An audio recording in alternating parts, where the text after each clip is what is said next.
I'm an accident entrepreneur. I had no thought I would ever be a founder. When I started, I was actually very alone. Because I'm a female founder, I think the barrier to entry is a lot higher. I decided to be a founder because I wanted to know what it was like to build something from scratch and have my ideas come to life.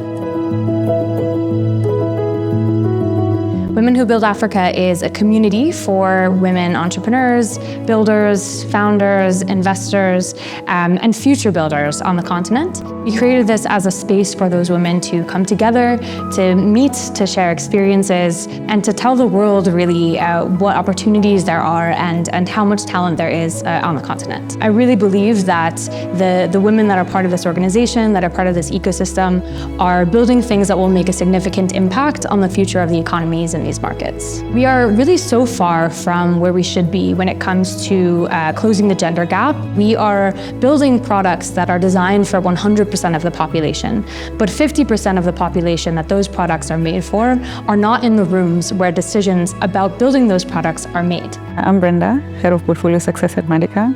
We're a pre-seed structured investment program. We fund companies up to 200K and then offer structured support for a period of 18 months. Why does Madica exist? We exist to support typically overlooked and underfunded founders across the continent. And this could be for different reasons. But the three I'd like to mention is typically because they're not from a specific country, they're not operating in a specific sector, and they're not from a certain gender. And so we're here to bust the myth that you need to fit into those three boxes in order to be successful. Uncover is a women's wellness and skincare brand made specifically for melanated women. We are on a mission to empower women to wear their skin proudly, to love the skin they're in, and to unapologetically be whoever it is they want to be. I'm so excited to partner with Women Who Build Africa to create this powerful film showcasing stories of such amazing, incredible female entrepreneurs. It is so important, especially as a female entrepreneur, to amplify your story.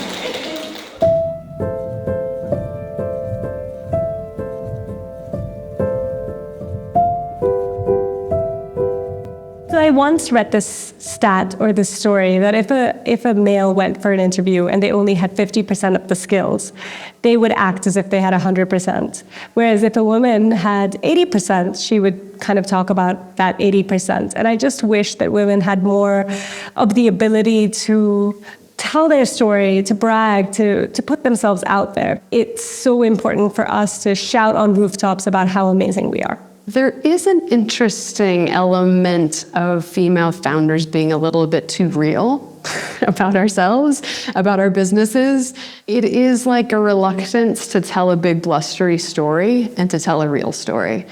And I think that if there's recognition of the real stories having value, and like we said, we can get some validation behind those real stories and those real trajectories for business, I think we'll be in a really good spot.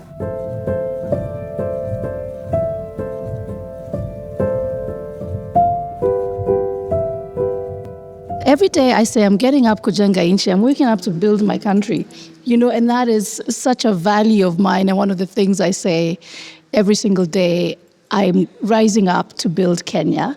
My name is Linda Davis, and I'm the founder of Giraffe by Energy. And Giraffe by Energy is on a mission to build a cassava platform for food and fuel. Because I'm a female founder, I think the barrier to entry is a lot higher. For example, in 2019, I went to a meeting with county officials. I went with two of my male colleagues, and we walked in, and the first thing the guy said, "Oh, you brought your secretary. She can make for us tea." My name is Slash Hybers, and I'm the CEO of InsectiPro. And at InsectiPro, we grow bugs, but our bugs are different, and they're a bit cool because they eat organic waste, and then they convert themselves into high-value protein and very good fertilizer. Just the other day, I was having a chat with Delilah, and I had just come from a meeting where actually the full senior team or leadership team was all women, and it was very energizing. The whole meeting was very energizing, but I didn't think about why until after. And then I also realized that the reason it felt so energizing is that, in a week, I could go through my whole week of meeting, external people, and there not be one woman in the conversation. My name is Shiro. I'm co-founder of Mosmos, and Mosmos is a savings platform where we enable customers to save for items that they would like to buy.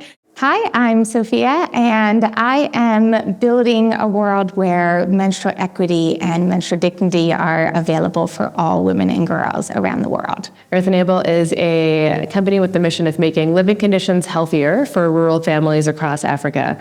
And we do this by designing and then training masons to install healthy housing products that we design that are much cheaper than concrete and also much more environmentally friendly. My name is Melanin Kapital. I am the CEO and co-founder of Melanin Kapital, which is a fintech that helps African businesses to raise loans, equity, and carbon credits on the financial markets. We chose the name Melanin Kapital because we saw a need of having African capital for African businesses. Hi, my name is Delilah Kidanu, and I am building Okoa Rescue, a logistics rescue service for fleets and public service vehicles along the roads in Kenya. I decided to be a founder because I wanted to know what it was like to build something from scratch and have my ideas come to life. I'm Leslie Mbogo, co-founder of Gobeba.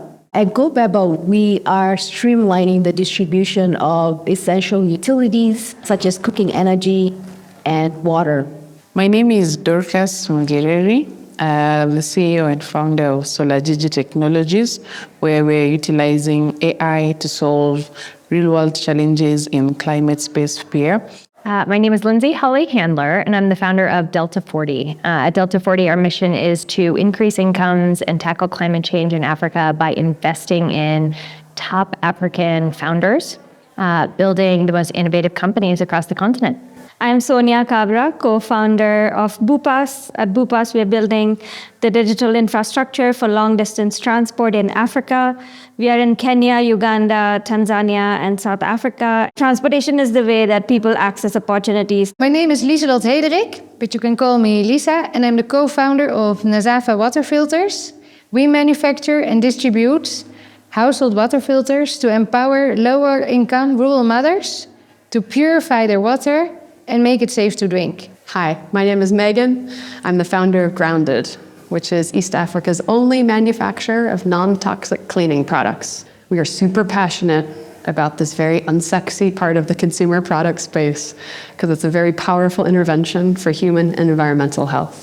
My name is Chidalo Onyanso. I'm the CEO and founder of Earthbond. One of the biggest challenges for businesses is access to reliable, affordable energy, and Earthbond basically removes complexity for them finding, reliable, affordable solar energy. Our businesses to date have been able to save over 20% on energy costs by switching to solar. They've been able to run for more days a week. So we have businesses that go from 3 days of operation to 5 days of operation. My name is Lorraine, and I'm a venture capital investor with Founders Factory Africa. And we're an early stage investor looking for amazing founders to back. What we're working on is really being able to bridge that gap in the ecosystem by supporting local founders, but also just seeing how we can bridge the gap for female founders as well in the ecosystem. And you know what? It's not just because it's the right thing to do, but the numbers really say it. Investing in female founders is going to get you higher returns. My name is Judy Njoku, CEO and co-founder of VunaPay. At VunaPay, we accelerate payments to smallholder farmers for produce that they already deliver to a cooperative, as opposed to currently where they have to wait 3, 6, or even 12 months to be paid. My name is Tolu Alabi. I'm co-founder and CEO of Clever. Clever enables Africans to get paid in dollars and manage their money in dollars. And the why really comes down to currency depreciation, which leads to the loss of hard-earned income and even the loss of wealth. Well, that's why Clever is here. We provide a US dollar bank account so that Africans can receive dollars from anywhere in the world. I'm Willan Kafella. I'm a principal at Partech Africa. Partech Africa is the largest Africa-focused VC fund. I love what I do because I get to spend so much time listening to entrepreneurs that are much smarter than me talk about how they want to build and shape the world.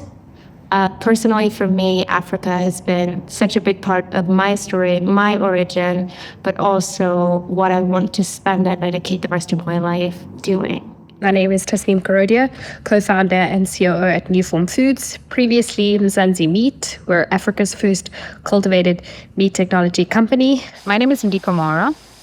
I run an online travel agency called Winda.guide. We're making Africa accessible to people who would like to explore it independently. My name is Marie Renseshi, and I am the CEO and co-founder of Kola Market.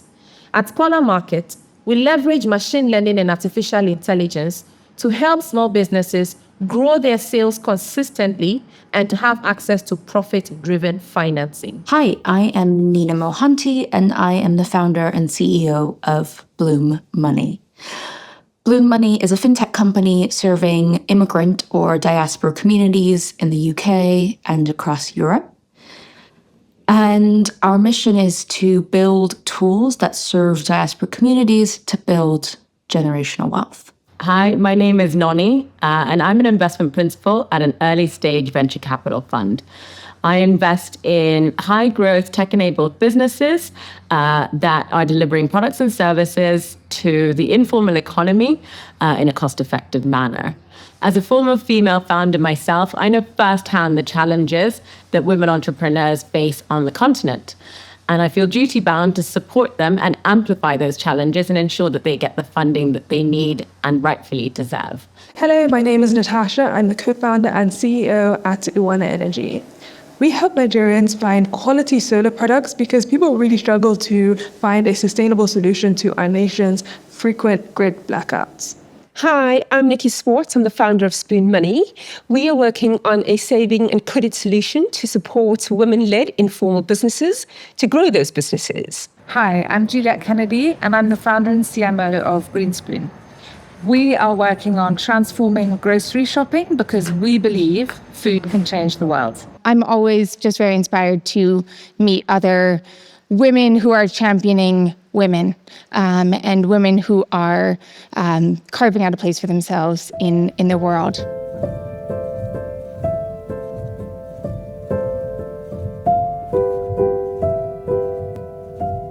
I do think, as a female founder, we are playing in sometimes some innovative spaces, and those spaces can be unproven. I think we have been pushing the envelope in the last 15 years, trying to create the cases around the businesses that we need in the world and we need on the continent. And I think we are just now getting to the point where there's a bit of recognition for that. It's been interesting working in the intersection of technology and transport, both of which are very male-dominated industries. So this morning I was meeting a bus operator, it was all men.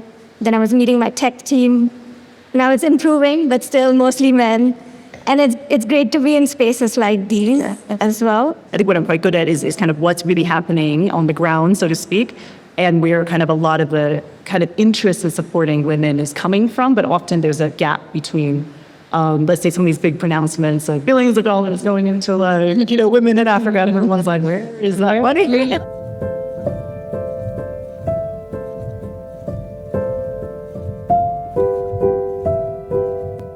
What I admire about other women building up the continent is the audacity to start, the audacity to believe in themselves, the audacity to put all the other things away that they're building on, and most importantly, the power that they bring to other women in the ecosystem. There's a lot of incredible businesses I've seen and I've heard, and I've also interacted with incredible women founders. I'm admiring a lot in women founders, confidence to tackle the problem, confidence to speak up about what it is that they're building. You'd find more women who are making it, trying to now build or mentor the women who are upcoming like me.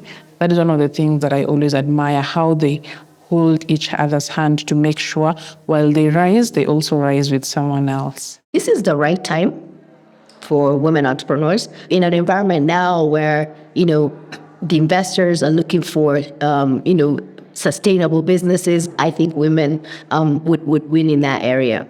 I'm just so inspired by everyone's commitment to progress, commitment to iteration, commitment to learning. I'm inspired by creating solutions through a different lens. And I think that's definitely a power that we share, is how do we view a problem or approach, a solution with a lens that is considering the other half. I admire the visions that are out there, the bold visions for Africa that are just, in my mind, absolutely needed and required. So I admire the women that carry those visions, number one. And number two, I admire the fact that they actually go after them. When I look at the other women who are building businesses on the continent here in Africa and who are founders of enterprises, what I really admire is their grit. It's hard work. And I think that belief in what you're doing and the passion for what you're doing is really one of the things that I see in all of the women who I interact with. I admire the resilience, building businesses against all odds, whether it's fundraising, access to mentorship, or even just access to networks. I also admire their willingness to collaborate with other players in the ecosystem, because a connected ecosystem is one that moves forward and actually achieves great stuff. What do I admire about other women building in Africa? Well, a couple of things. Number one, dedication to their mission. When an African woman believes in something and is passionate about it, she's extremely dedicated to that mission and cause. And she even makes a lot of sacrifices just to drive that mission. I really admire that. It's very inspiring. Well, second, for me, is the deep care for customers and the team. What I admire about women building in Africa, man, they're resilient. I admire their grit. I admire their resilience. I just admire their stories and how they've gotten to where they have. What I admire about women building in Africa is, I guess, game recognized game, right? I admire the tenacity of women building in Africa because it's not easy. There are not massive pools of capital for them to go after.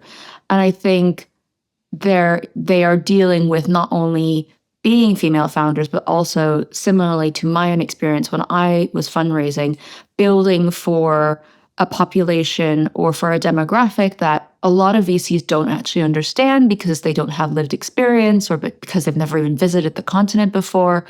I've invested in several female founders in Africa, and what I admire most about them is actually their execution. Women execute. And I think that there's often a lot of talk, and there isn't a lot of walking the talk. And female founders walk the talk and execute and communicate and learn.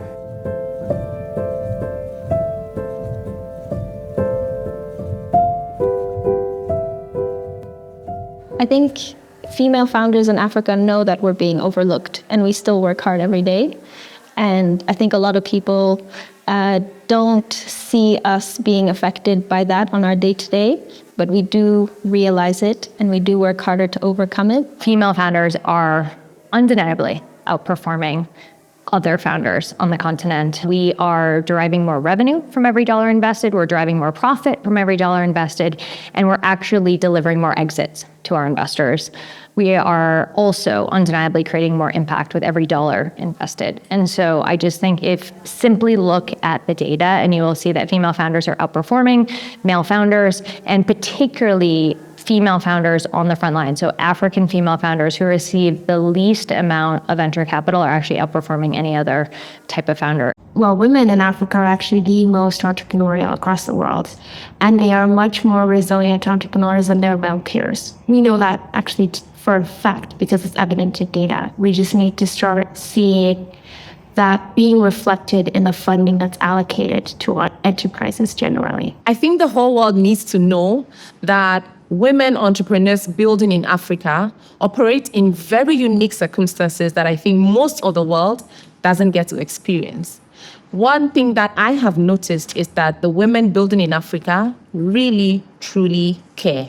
And I think that makes a world of a difference. The world needs to know that women founders and innovators in Africa are strong, they're resilient, and really they're breaking the barriers.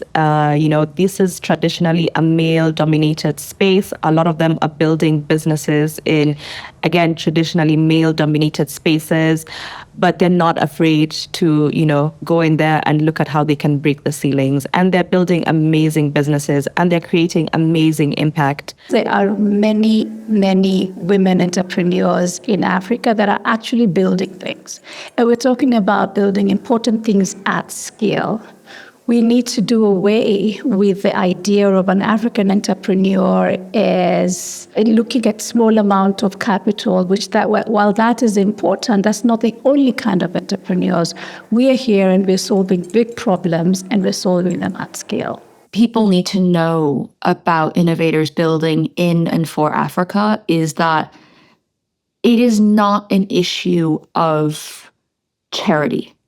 I think a lot of people think that building for the African continent means that you're trying to do something charitable, because for so long that has been the mainstream media portrayal of life in Africa.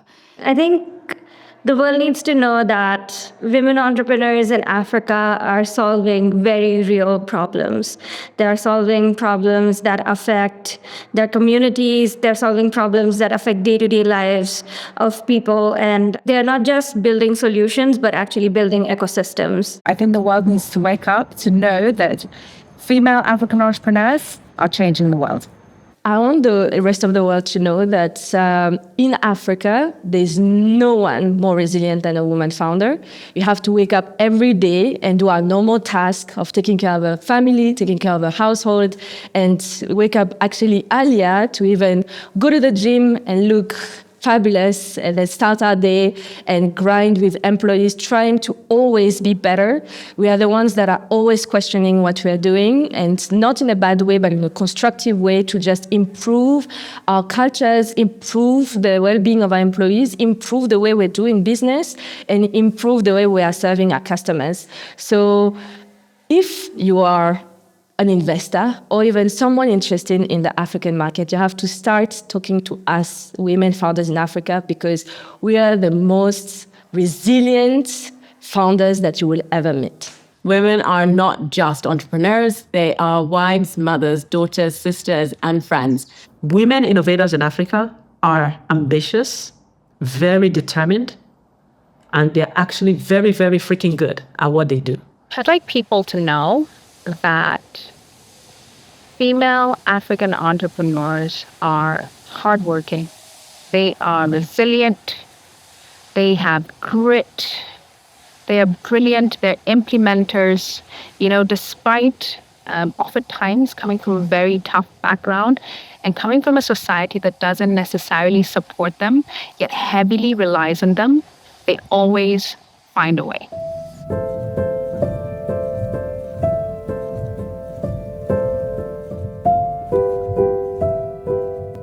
I think what makes me powerful is my resilience. That is definitely my superpower. And I think as a founder, you just have to be so resilient. You have no option but to be resilient. What makes me powerful is I have an amazing ecosystem of fantastic people around me who support me. I'm ready to get up despite, the daily imposter syndrome and work for what I believe in. And because I really believe in it, I think that makes me very powerful.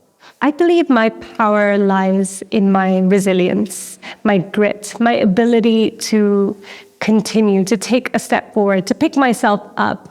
I think what makes me powerful is my relentlessness. I think EarthEnable should have failed several times over the last 10 years, because what we're trying to do is just such a complex challenge. What makes me powerful is my resilience. I think building is not an easy thing to do, and there's a lot of challenges that come along with being an entrepreneur, and even more challenges that come along with being a female entrepreneur. My skill set combined with resilience, I'm like a dog with a bone. My community makes me powerful. I live by 3 values that I really gravitate to. The first one is authenticity. The second is adventure and achievement. And those 3 really, I believe, allow me to powerfully go after my life dreams.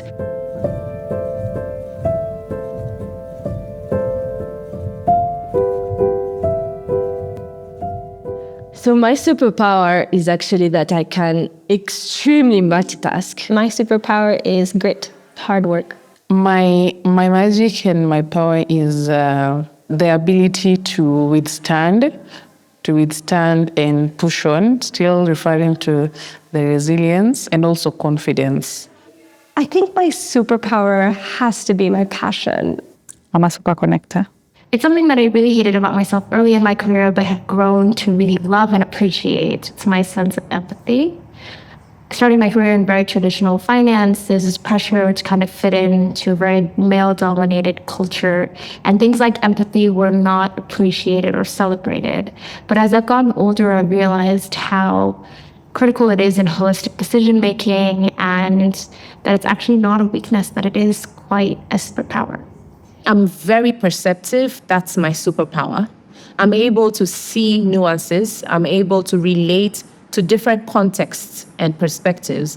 That allows me to build empathy so that I'm able to better show up in the world and better serve and build. So my superpower is really being able to always step outside myself and evaluate a situation from all angles. And I think that gives me multiple perspectives. My superpower is my ability to learn. I'm such a dreamer. I don't believe anything is impossible. I get to work implementing my vision, and I don't have time to waste. My superpower is quickly coming up with innovative ideas and knowing how to have that vision and then executing on them, and also just bringing people on board. Like, I'm so happy to have such an amazing team.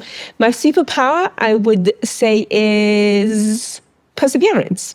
And I guess the flip side of that would be stubbornness. But the truth is I just never give up.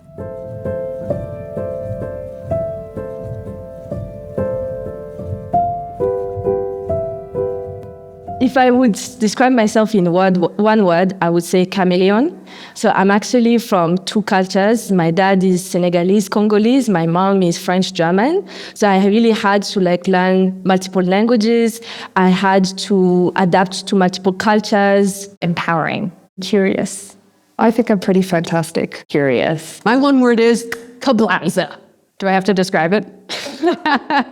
Empowered. Curious. Positive. Resilient. Warmth. Adventurous. In the beginning, people, when they see me, they're like, oh, they kind of underestimate me. So I'm like a underdog. I think I'll describe myself as an underdog. Goal-driven. Phenomenal. Funny. Queen. Driven. I'm an optimist. Protagonist.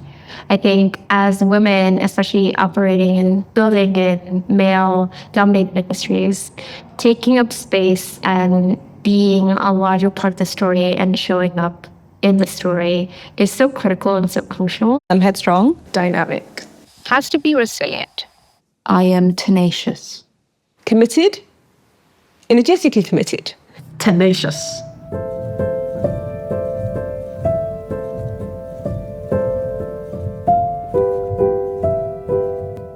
Women entrepreneurs in Africa, first of all, we're many. There's many of us. Oftentimes, I think in conversation, you'll hear that, there's a call out for women entrepreneurs, but we can't find them. Women entrepreneurs are here. We're also building incredible businesses. We're building businesses that are solving actual needs. And so I think all that, people need to do out there is look a little harder. And there's plenty of us women founders and entrepreneurs who are working very hard and solving tangible needs. I believe the women entrepreneurs really build the best businesses from the inside out. You check everything and it is on point. We've thought a lot of things through all the way, and we're not just necessarily doing the old school build fast, break things thing. No, we actually get it right. Women building things all over the world are defying the odds, but particularly in Africa, they're smashing the ceiling, and they are really demonstrating what they're capable of.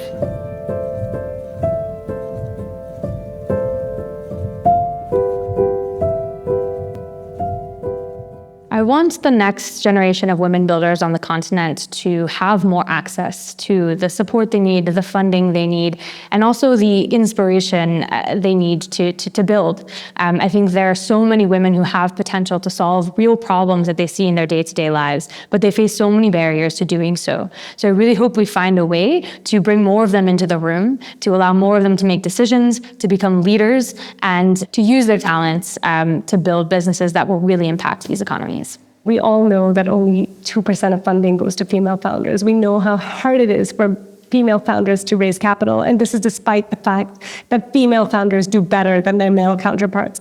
I really want to see a world where that 2% statistic goes higher. Sometimes there's so much scarcity and survival instincts that's placed on us. And we have a lot of obligations as women to our families and to our communities. And so sometimes it may feel that that risk is almost selfish. I really hope that the next generation doesn't necessarily see it that way and sees the huge amounts of potential and opportunity that they can create by maybe taking a different path. I want the next generation to have equal opportunities. I want them to be able to go out there without a male co-founder and be able to raise the same amount of money. But more importantly, I think for me, I want to be able to give them an example of what success on the continent can look like and that it is possible. I think we've seen a lot of women before us, but not enough for us to know what the path actually looks like. When I started, I was actually very alone. We were only a couple of women in the fintech space, a couple of women in the investor space, and it's lacking because I think we have a different perspective when it comes to financing, and we have a different perspective also in the discrimination that are made into financing. And having women like us means that we could have a more inclusive systems, and not only for like gender, but also when it comes to communities, to disabilities, to sexual orientations, because my experience working with other women like me is that we actually tend to have a broader range. And I think the more we have women in the financial sector, the more we'll be able to have an inclusive financial system. My hope for the next generation of women founders in Africa is that the pathway is easier for them, that they genuinely have, a seat at the table. And it's not just to tick a box, but it's actually because we recognize that the voices and the contributions and the ideas of women founders are so important to actually making real and lasting change on the continent. If there is one thing that I wish women founders had more of on the continent, it is understanding by the rest of the world of our unique form of management. I think often, given that we do live in a patriarchal society, there are standards for what a boss looks like, what management looks like, what confidence looks like, what assertiveness looks like. And in my view, it just looks different for women, and it looks different for women leaders.